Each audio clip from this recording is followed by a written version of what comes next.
Hey guys, my name is Emily from Unity Effect, and I'm really happy to welcome you here today for this webinar on the topic of leading with purpose and values.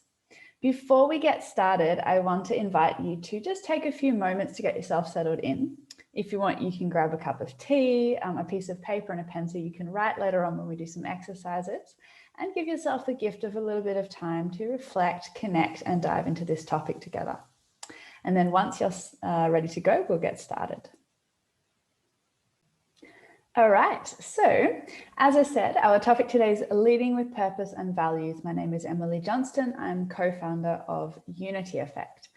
And what we're going to talk about today and what you will learn is, first of all, how leadership is changing and why it's relevant to think about how we lead, especially as change makers and entrepreneurs, and how the landscape around us is changing, what purpose and values actually are and how they can support us as leaders, and a few exercises to help you discover your purpose and values and to help others to do so as well.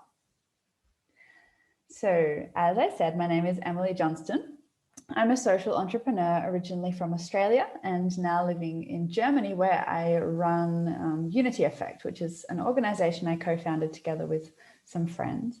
And we run, design programs and workshops for change makers and founders around topics of leadership, collaborative teamwork. We also support networks and communities. And I'm really passionate about empowering purpose-driven leaders, and especially the next generation of change makers and leaders, because I really believe this is a huge leverage point that we have to create profound impact and change. All right, so let's start with looking at leadership and how leadership is changing these days in our crazy, uncertain, and complex world. So leadership these days is no longer about commanding and controlling. So in the past, leadership was a lot about having one person at the top of a hierarchy who was in charge of commanding and controlling down the chain.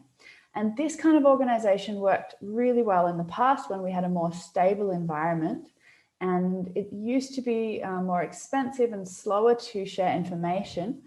But these days, with information technology and the fast pace of change in our world, this is not always that efficient anymore. So leadership is not becoming about one person at the top, but about a more shared kind of leadership.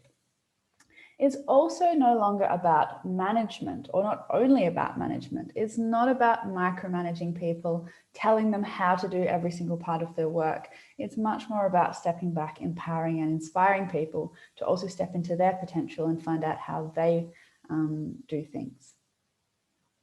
It's also no longer about your job title or your role. So anybody at any level of the organization, or even somebody who's not working in an organization, can be a leader. It's so much more about your mindset, about how you show up, the role that you take when you're within a group.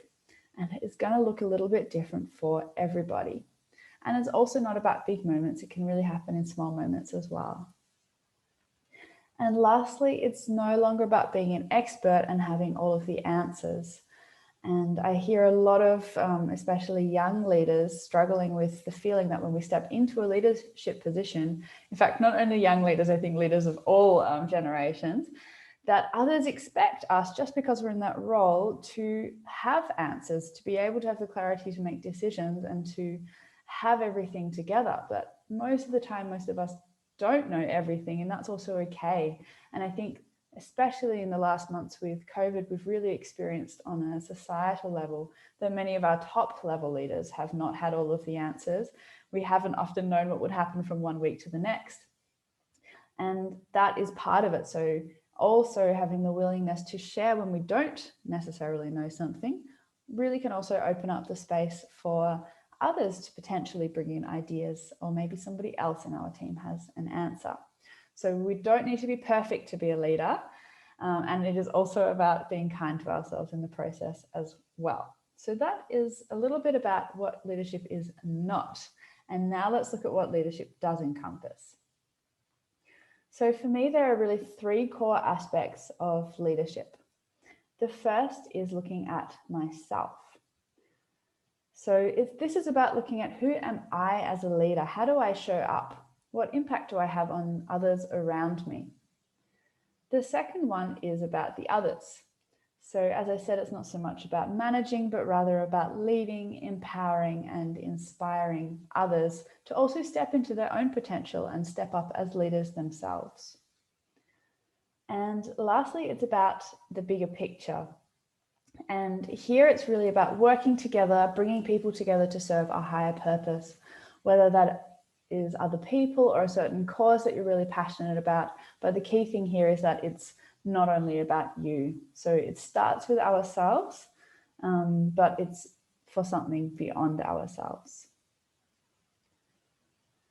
So when we look at these three levels, we can think about how we can lead from the inside out, as I said, starting from within. And to get a little deeper into this idea, I want to share with you this framework, which is AQUIL, all quadrants, all levels, and it comes from Ken Wilber.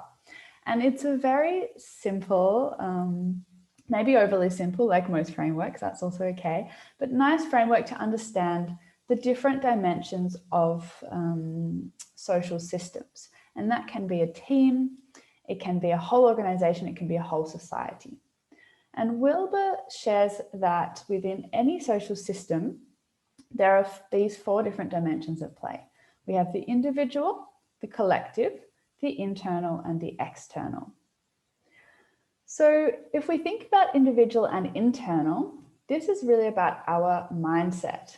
These are the parts of us which can't be seen from the outside. It also includes our beliefs, our values, which we'll talk about a bit later on. And it's the things that are really core to us and the things which affect our behavior, which are the parts of us which can be seen on the outside. This also includes our qualifications, some of our skills, these things as well that are more tangible in a way. Then we have the internal and collective. And here it is about culture. So the unspoken rules which govern the way that we interact together within a team or a family or a society.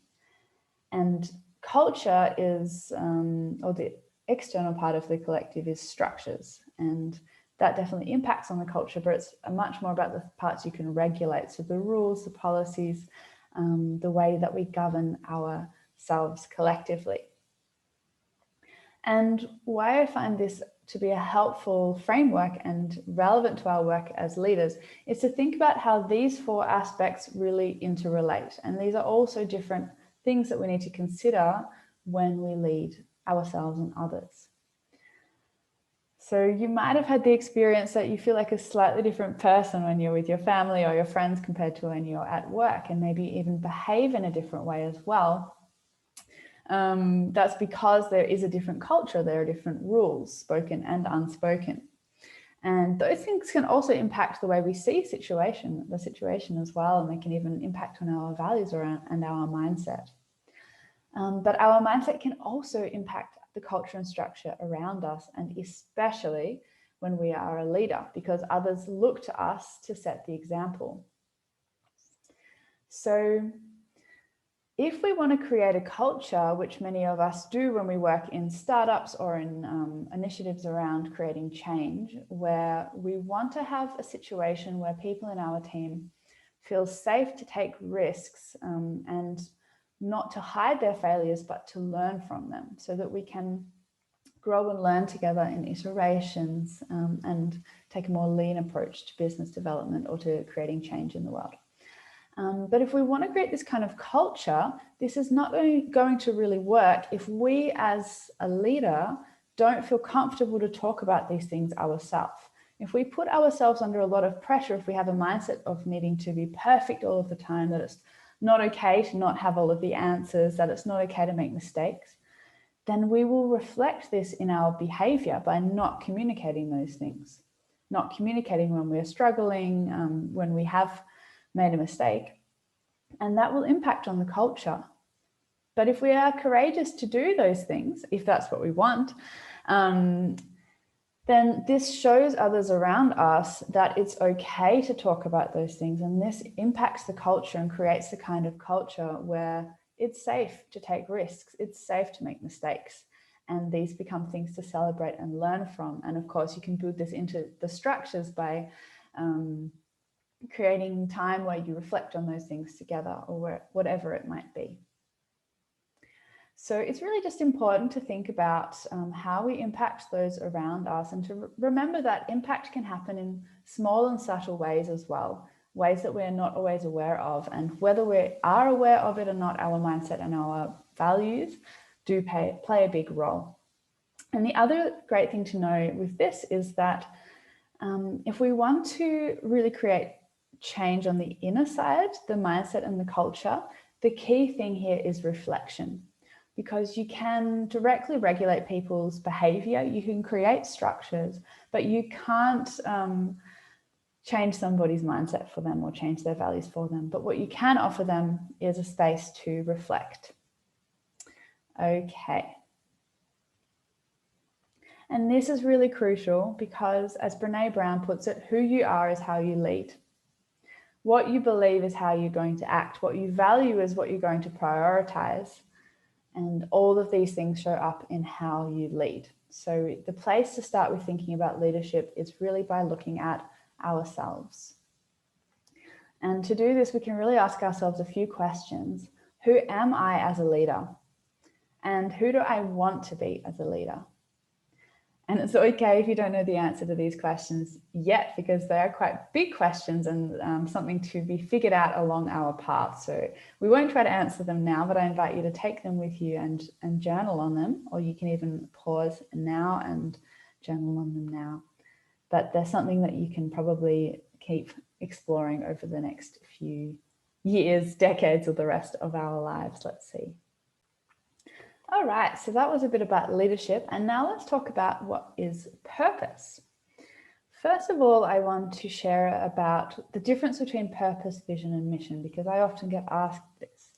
So vision is where we see ourselves in the future. This is where we're headed, and it is an important part of our work as leaders to be able to paint this kind of picture and create it together with others around us so that we can work towards it. Mission is about what we actually do and for whom. So it's how we get towards our vision, because of course there are many different paths that we can take to create a vision. And purpose is the reason we exist. It's why we are going there in the first place. This is a nice framework from Simon Sinek, the Golden Circle, and it shows 3 different levels: the why, the how, and the what. So Simon talks about the fact that great leaders think, act, and communicate from the inside out rather than the outside in, starting with the why. And this is a way that we can really inspire other people to be part of our cause as well. Usually what happens when we meet people is they'll say, "Hi, how are you going? What do you do?" And I'll say, "Hi, I'm Emily. I run trainings on leadership." And maybe it's kind of interesting, but what is more compelling is if we start with the why. So we can say, "Hi, I'm Emily. I'm deeply passionate about empowering the next generation of leaders because they're going to change the world." And that is rather a cause that people can get behind and want to become part of, because in the end, the what is much less important and it can change over time. But the why is something that is what really drives us to get there. So this means that we can work with 2 directions of leading, both from the inside out and from the outside in. Because it's really important that we balance these things. And I think often as change makers and as entrepreneurs, we tend to focus from the outside in. So we look at what problems are out there in the world, which causes we want to contribute to, which gaps there are in the market. But if we only focus from the outside in, we can get really overwhelmed because there are so many different possibilities and options out there. So the goal is to align this with what really drives us from the inside out, the why behind what we do. So this brings us to the question of what is my purpose and how can we get a bit closer to understanding our own why. Maybe this is clear for you already, but for many of us, it's an ongoing process to discover it. And it's not necessarily something that will just click for you overnight. I know for me, it's been an ongoing process for sure. And it's something that I've actually started to really discover through creating my business, not before creating my business. So this is one of my favorite frameworks for looking at purpose, which is Ikigai. And it's a Japanese concept that means a reason for being or the reason for getting up in the morning, which I really like. And I love it because it combines the different aspects of purpose, and purpose does have different facets. So firstly, it looks at what you love, what you're good at, what you can be paid for, and what the world needs. And now we're going to go through each of these sections and look at what that means and give you a couple of questions to reflect on as well. And I just want to point out that we can use this framework to understand our own purpose, but we can also use this framework to understand our work and the purpose of our team or organization. Okay, so what I love. Sometimes when we start thinking about creating change or solving the problems of the world, we start, as I said, from the outside in. And we overlook what it is that we really personally love and care about, our passion. But there's research which shows from Angela Duckworth, who wrote a great book called Grit, which says that connecting to our passion actually helps us build resilience, and that having a sense of purpose in general helps to build resilience, but it's when we balance our drive to create change for others with the passion of something that we really love that we can become really effective and resilient in our work. And resilience means also that we stick with something for longer and that we get back up again after we face setbacks. And she also says, which I find interesting, that passion is not about these bursts of passion where it just feels really exciting, but it's about having a sustained interest for something over time. The other thing about passion is that it's really catchy. So I'm sure you've had the experience where you've been around somebody else who's really living into their passion and doing what they love. And it's really inspiring because it also gives them so much energy. And when we really step into that, we have a lot of drive, and it can even make the less fun tasks that we have to do feel more interesting and exciting. And lastly, it's something that might surprise you. So I know for myself that my passion turned out to be something different than what I expected. I studied sustainable development, and I felt very passionate about creating change and creating a more sustainable future. I'm still passionate about that. But when I really looked into it for myself, I realized what I really love is not looking at this topic on a really broad level, but looking on how we influence it as individuals and helping other people to find their purpose and passion so that they can create that change. So I realized that those moments where I felt really lit up and excited were a lot to do with conversations with people where they were sharing their dreams and ideas for how they wanted to change the world, and being able to support them to step into that. So in a way, it's connected to my original passion, but the path to get there turned out to be something totally different than I expected. So it's nice to be surprised. Here's a few questions to reflect on that for yourself. And of course, you can also use these to ask others around in your team to help them connect to their passion. So firstly, what lights me up? What are moments where I feel really alive and excited? What did I love to do when I was a child? Before I had any ideas of what I thought I should love doing, what others said I am good at, or any of that. What did I really love to do? What is it that gives me energy as well? And this is also really important. We also have to make sure that we spend time doing the things that give us energy, because as change makers and entrepreneurs, we do face a lot of challenges. So this is super important. And lastly, what were 3 moments in the past when I felt alive? So it can be really helpful to think about specific moments. As I said, for me, it was when I did this exercise, it was about certain conversations I'd had and not just thinking about a broader topic. So you can, of course, return to these questions, or maybe you would like to pause the recording and journal for a little bit, and then we'll move on to the next aspect, which is what I am good at. And these are not always the same thing. Sometimes they can be the same thing, what I love and what I'm good at, but they're not always. So why do we want to think about what we're good at? Firstly, knowing your strengths is really important to feel empowered. And it's important for you to know that about others as well. So Brené Brown talks about this idea of if we don't know how we can contribute, then we'll start hustling to prove our self-worth. We'll start jumping into a project and taking on any random tasks that we're not necessarily good at or where we're most using our strengths, just to be useful in a way. I don't know about you, but I've definitely found myself doing that sometimes. So we really need to know what our strengths are so that we can feel empowered, that we know how we can contribute. But the thing is, we do need others to help us see our superpowers, because often the things that that others see as superpowers in us are things we take for granted because we don't even realize that they're superpowers. They're just too obvious. So that means that we can support other people to see their own superpowers by catching people doing things well. And that goes for us too.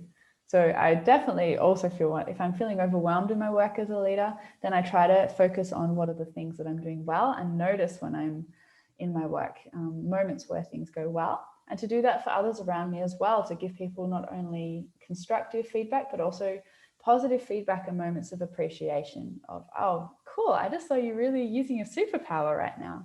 And that kind of appreciation is very motivating for people too. And lastly, the best way to find out is to ask. So it can feel a little bit awkward, but I do invite you to ask your colleagues or even your friends what they see as your strengths and where they see you using your superpowers.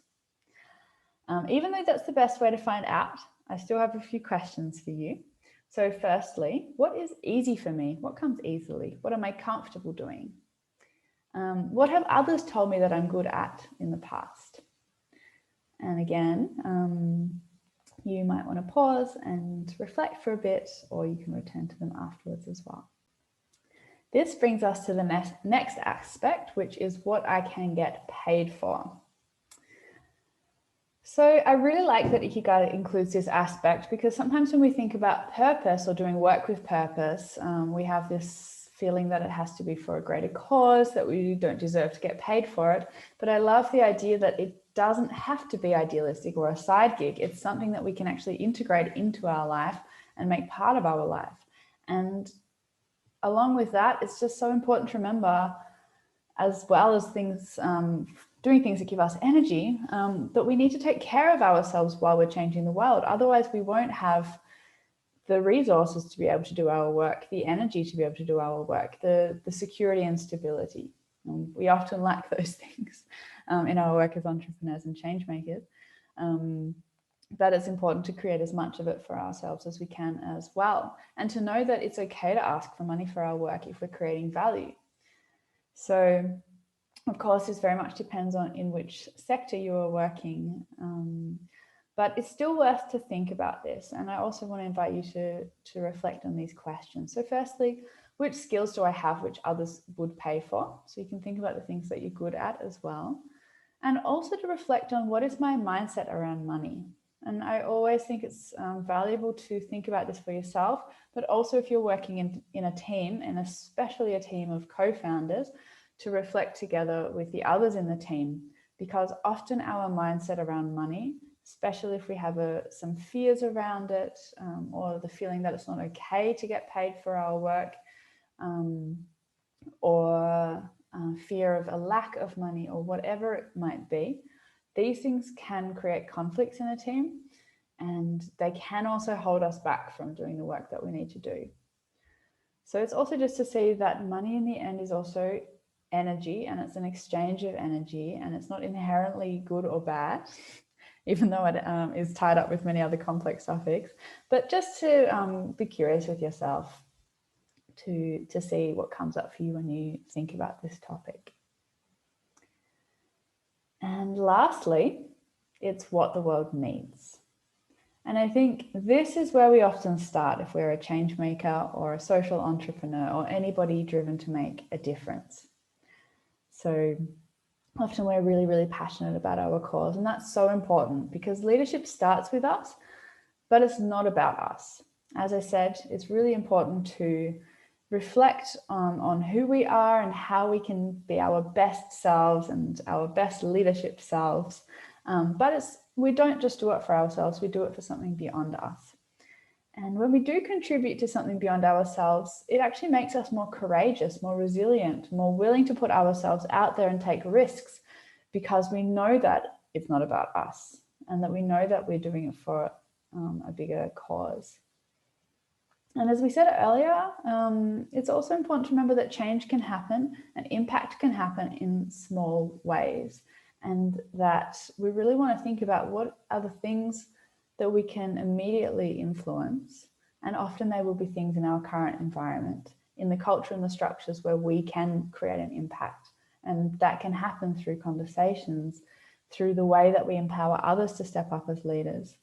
And over time, we expand our capacity to create influence, our circle of influence, as Stephen Covey talks about, so that we can create impact on a larger scale. And I love the way that Ikigai brings all of these aspects together, because it reminds us that it's not selfish to do the things that we love. It's not selfish to use our strengths to reflect on ourselves, to get paid for our work.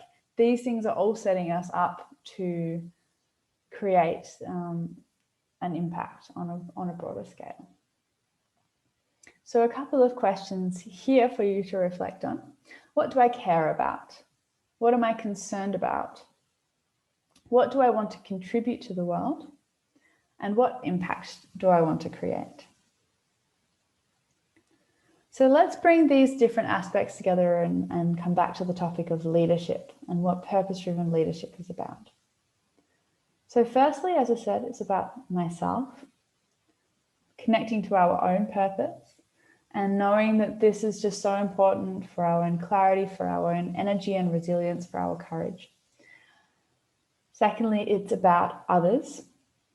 So supporting others to find and live into their purpose, and become their best selves and live into their potential. And lastly, it's about the bigger picture. So bringing people together to work towards a shared purpose so that we can be more effective and impactful in our work. And having this sense of purpose is really important, not only on a personal level, but also on a team level. So these are the findings that came from a 2-year study run by Google, where they looked at what differentiates really highly effective teams from just normal teams. And well, interestingly, number one is psychological safety. And this is a little bit what I talked about before when I mentioned the idea of creating an environment when people can be vulnerable and take risks in front of each other if this is what we want to create. This is really, really important. But I want to mainly talk about 4 and 5 because these are directly linked to purpose. So number 4 is about meaning on a personal level, so that work is personally important to team members. And of course, this means that they need to be connected to their own purpose and to their own values. And number 5 is about impact. So the belief that the work that you do really does matter and that it creates change. So it's really important to think about these things on many different levels, but also for working together well in teams. So how else does purpose support us as leaders? Firstly, it really helps us to set our vision and then to decide on which direction and strategy to take to get there. As we said, there's many different ways we can fulfill our purpose. There's many different whats that we can attach to our how and our why. But purpose helps to guide us and can act as a compass to navigate and to decide what we want to focus on or not. So in this way, it really helps us with decision making and prioritizing on a daily basis with the tasks that we want to take up, but also with the kind of projects that we say yes and no to, with the kind of clients and partners that we want to work with. We can always come back to this question of, does this align with our why, our purpose? Does this help us bring our purpose more into the world, personally and as a team? It also helps us to shift away from managing towards stewardship delegation. And this is a concept that comes from Stephen Covey, who I mentioned. He wrote a book called The 7 Habits of Highly Effective People.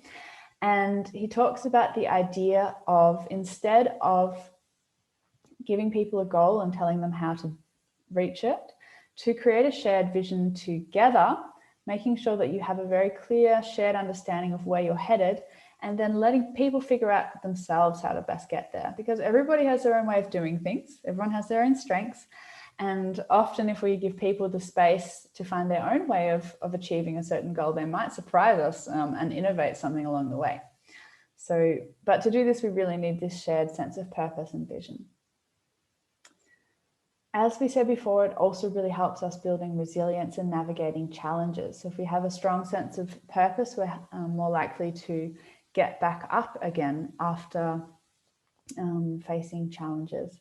And it also helps us to create more impact. It helps us to be clearer about the kind of impact that we want to create, to really set this focus and to go about creating the change and impact that we want to create. But of course, if we want to think about the impact that we want to create, we have to come to the topic of values, because here we really have to ask ourselves, what is really important to me? So if we come back to the golden circle and the idea of living from the inside out, we've talked about the why, the purpose. And for me, values are this crossover between the why and the how. So they're partly right there in the center, in the core of us or our organization, but they're also very much about the how. And for me, it's crucial when we think about values to think about how we translate them into action. And that is why I really like the definition of values from Brené Brown. So she says, a value is a way of being or believing that we hold most important. Living into our values means that we do more than profess our values, we practice them. We walk our talk. We are clear about what we believe and hold important. And we take care that our intentions, our words, thoughts, and behavior align with those beliefs.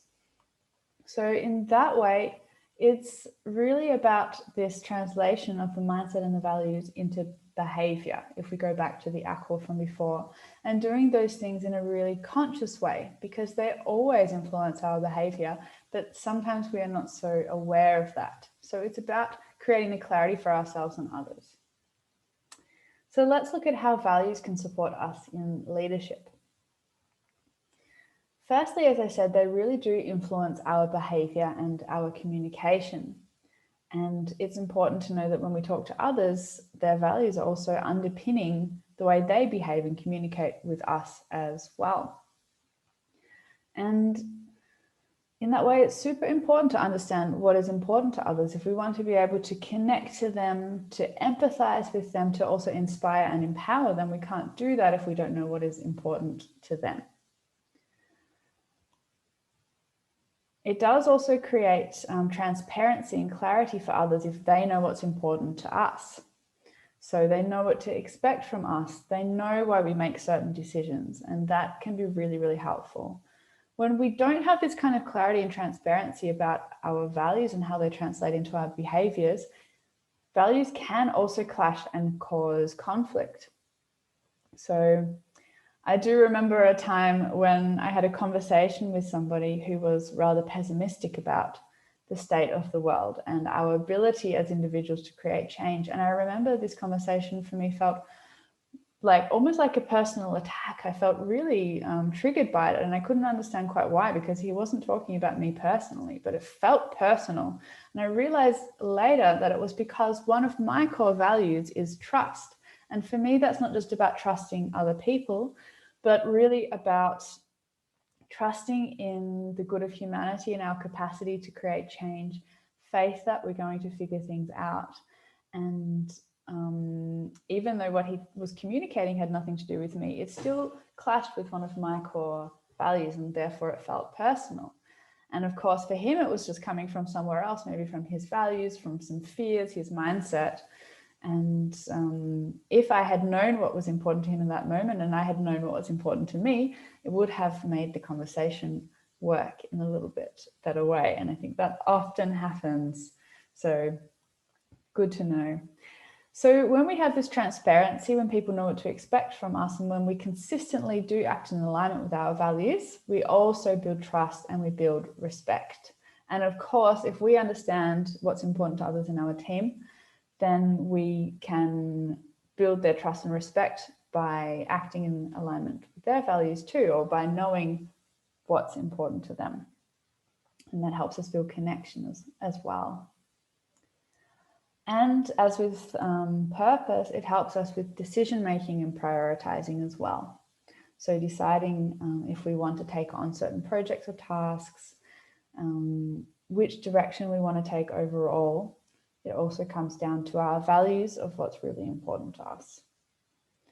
And of course, there are sometimes moments when the values within our team might clash with our personal values, or our values might clash with the values in another circumstance. So it's really just important to reflect on how our values show up for us, because it can be tricky sometimes.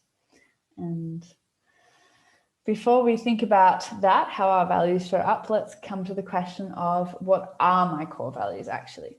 So this is the classic values finding exercise. Of course, there are many other ones you can do. And here is a list of values from Brené Brown. So you're welcome to Google a list of values in your language or to add your own. But the way this exercise works is that you take a few minutes to read over the list and pick the top 10 values which stand out to you. So if you've done this before, you feel that you already know your values, I really invite you to pause your preconceived ideas and just read it with as much openness as possible, and just notice which of the values stand out to you the most. Which ones just catch your attention? Maybe, again, it might be something that surprises you, because often what we think are our values can come from somewhere else, from the culture around us or our family or anywhere else. So just give yourself some moments to do that. And once you have your 10, you can start to narrow it down. So then we take it down to 5, and then finally down to the top 2, which is really hard, but we just do our best. And it's not about being perfect, but just good enough for now. And you can start to ask yourself, do those 2 values, do they define me? Have those values been present in some of my past decisions or some of my past conflicts? And yeah, sometimes it's hard to get down to the 2, but you might realize that some of the other ones from the top 10, if you look a little bit deeper under the surface of them, they're actually interconnected and boil down to that couple of core values. And you can do this exercise in your team as well, exactly the same way. We've done it in our team, and we didn't come down to 2, but to 5, but it was a really great exercise to figure out what's really important to us as a team. And then once you have those 2 values, as I said, it's really important to think about what they look like in action. So firstly, what does it look like when I'm living into my values? And you can think about behaviors, how you feel inside, and what does it look like when I'm not living into my values? And I really want to emphasize that this is not about being perfect and doing everything right all the time, because we are just humans, and leaders don't have to be superhumans. So we're always going to have moments when we don't act perfectly in alignment with our values.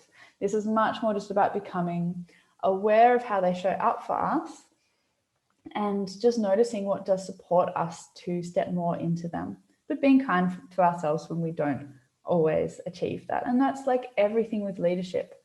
Leadership is not about fulfilling a certain set of criteria, about being perfect all of the time, not at all. It's much more about embracing our unique and authentic humanness, and showing others that that's okay. None of us are perfect, and it's a huge relief if we admit that to ourselves and others.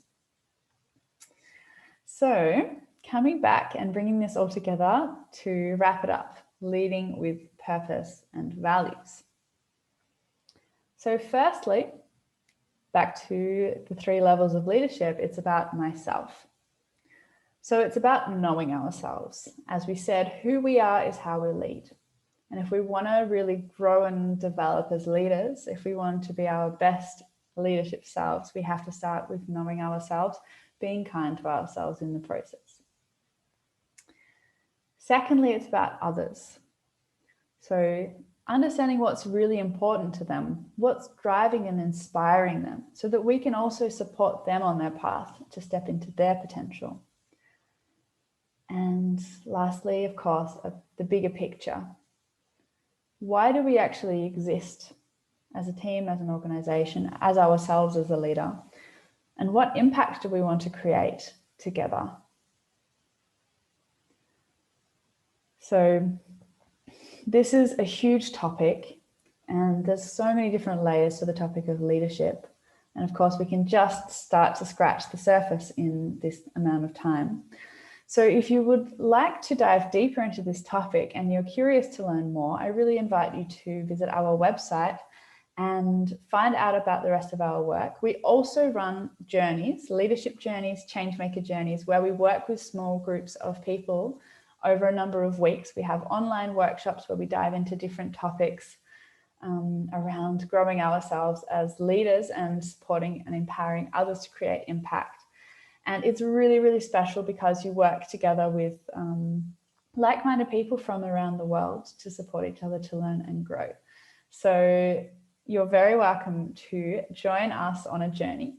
And whether or not you do that with Unity Effect, I want to thank you for your time and wish you the best of luck on your journey, because as I said, we are the future. We are the future leaders, and who we are is how we lead. So we've got to start with ourselves so that we can create more impact, inspire and empower others, and start leading change from the inside out.